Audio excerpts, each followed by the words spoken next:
Dans ce même registre, vous le savez, le 1er mai, c'est la journée des revendications salariales et syndicales. Mais au ministère de la Construction, du Logement et l'Urbanisme, le 1er mai est une fête de la concorde sociale. C'est en tout cas ce qui ressort de la rencontre de Bruno Labagné-Koné avec les agents de son ministère. Plus de précisions avec Michel Brou. C'est une marche sportive qui a ouvert le programme des festivités à la célébration de la première édition de la Fête du Travail, initiée par le ministère de la Construction, du Logement et de l'Urbanisme. La journée a été ponctuée par plusieurs activités allant des dons de sang en passant par les défilés de toutes les directions et services sous tutelle du ministère de la Construction. L'événement a enregistré aussi une remise de prix aux agents admis à faire valoir leurs droits à la retraite, symbole de la reconnaissance du ministère aux services rendus par ses agents. L'occasion était donnée aux membres des agents syndicaux de rappeler les actions et réformes entreprises par le ministre au profit des agents depuis sa prise de fonction à la tête de ce ministère. Ils ont également formulé des doléances pour l'amélioration de leur profil de carrière. Nous sollicitons l'intervention spéciale de Monsieur le ministre afin de bénéficier du programme des 25 000 logements du gouvernement, au moins 1 500 logements. Au-delà des acquis sociaux, cette journée est pour nous également un formidable moyen de nous retrouver ensemble dans la cohésion et la fraternité au moment où notre ministère a connu des moments de turbulence très difficiles pour nous tous ici présents. Nous voulons profiter de cette occasion et je vous l'assure que c'est le prétexte du 1er mai que nous avons trouvé pour apporter solennellement notre soutien total et entier et notre attachement sans réserve à notre ministre, que je vous demande de vous lever pour applaudir. Le ministre a souligné l'importance de la cohésion et l'esprit d'équipe, éléments essentiels pour faire face aux défis du secteur. Il a également mis en avant les réussites collectives et les projets innovants qui ont vu le jour grâce à l'implication de chacun.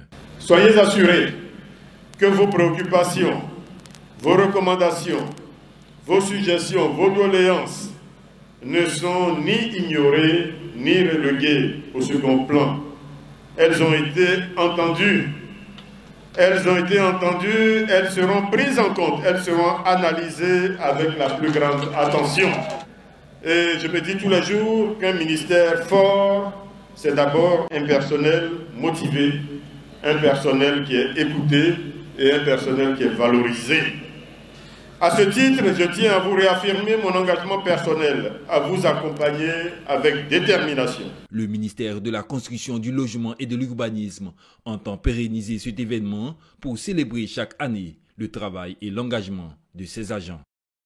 Restons toujours dans la fête du 1er mai et rendons-nous du côté de l'université Félix Houphouët-Boigny où les ingénieurs de Côte d'Ivoire célèbrent à leur manière cette journée. Walter Kofi était sur place.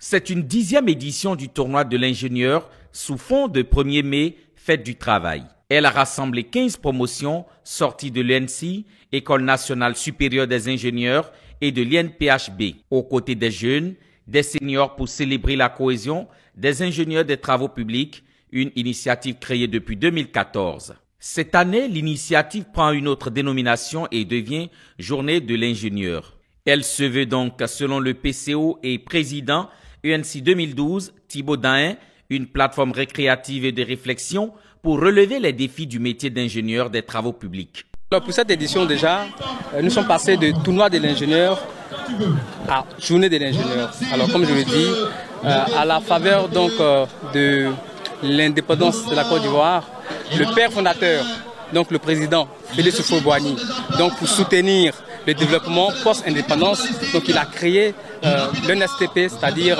l'École nationale supérieure des travaux publics. Donc depuis 1963 jusqu'à aujourd'hui, l'ENSTP a mis à la disposition de la Côte d'Ivoire près de 1500 ingénieurs qui œuvrent tous les jours au développement du pays, comme on peut le constater sur les différents chantiers qui pilent présentement au niveau de la Côte d'Ivoire.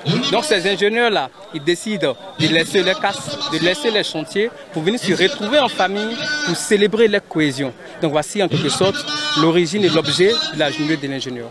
Au menu des festivités de la 10e édition de la journée des ingénieurs, des jeux d'hiver notamment, le Scrabble, les questions pour un champion, le fitness, le baby-foot et le maracana, avec la participation effective de quelques anciennes gloires internationales de Côte d'Ivoire. Comme Venance Zézé, encore connu sous l'appellation Zézéto, il s'agit au cours de cette journée de laisser les bureaux, les ordinateurs et s'amuser un tant soit peu.